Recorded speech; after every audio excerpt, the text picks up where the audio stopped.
Hindi nakapagpigil at nagsalita na ang viral security officer na si Earl Nerona Freshman matapos kumalat ang malisyosong video nila ni Marian Rivera. Ito yung viral post na mapapanood na lumapit ng todo ang security sa may bandang dibdib ni Marian at makikita ang reaksyon ng celebrity ma'am na hindi ito naging comfortable sa sitwasyon. May bahagi rin sa clip na mababasa sa labi ng aktres na may sinabi siyang, "Kanina ka pa kuya, kanina ka pa eh." At dahil nga riyan maraming netizen ang bumatikos kay Earl at pinagbintangan itong nambubuso kay Marian.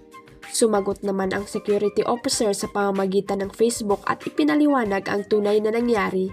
Ayon sa kanya, sinadyang i-edit ang video upang magmukha siyang masama at siraan siya. Actually, hindi naman na issue ito, talagang kumalat lang ang video dahil sa taong one-sided ang utak. Kung malawak lang sana ang pagkakakuha ng video ay makikita nyo ang totoong sitwasyon. Bungad niya sa post, kalakip ang picture nila ni Marian. Sinabi ni Earl na very crowded ang lugar at lahat ng mga nandoon sa event ay gustong makalapit kay Marian.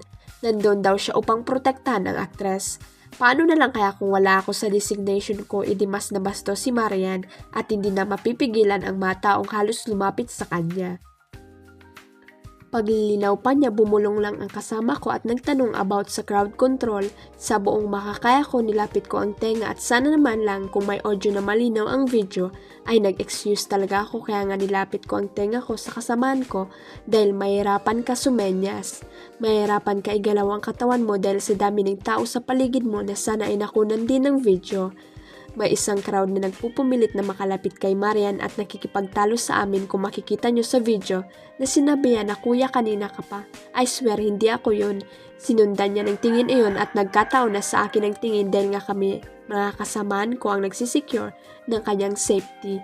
Patuloy niya. Iginiit din niya na okay sila ni Marian after ng pangyayari kaya nakapag-picture pa nga siya habang sila ay nasa holding area.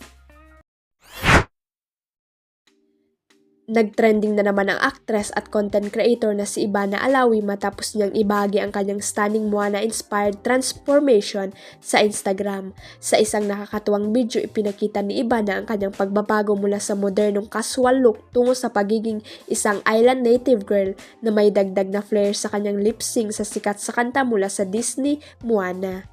Bukod sa effort sa kanyang outfit at overall vibe, kinagiliwan din ng fans ang effortless beauty ni Ivana sa parehong looks.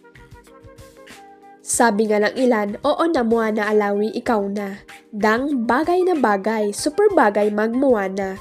Dagdag pa dito, ilang celebrities din ang napareact sa kanyang post. Si Zainab Haraki ay napakomment ng ganda-ganda, habang si Donalyn Bartolome naman ay nagbigay rin ng papuri. Hindi rin nagpahuli ang fans sa pagpapakita ng suporta na mabilis nagpa-trending sa video sa TikTok pa lang. Pumalo na ito ng 3.2 million views, hindi pa kasama ang iba pang views mula sa iba't ibang social media clip platforms kung saan ibinahagi ang clip. Huwag kalimutang i-click ang subscribe button at i-ring ang notification bell para sa latest at legit chika updates.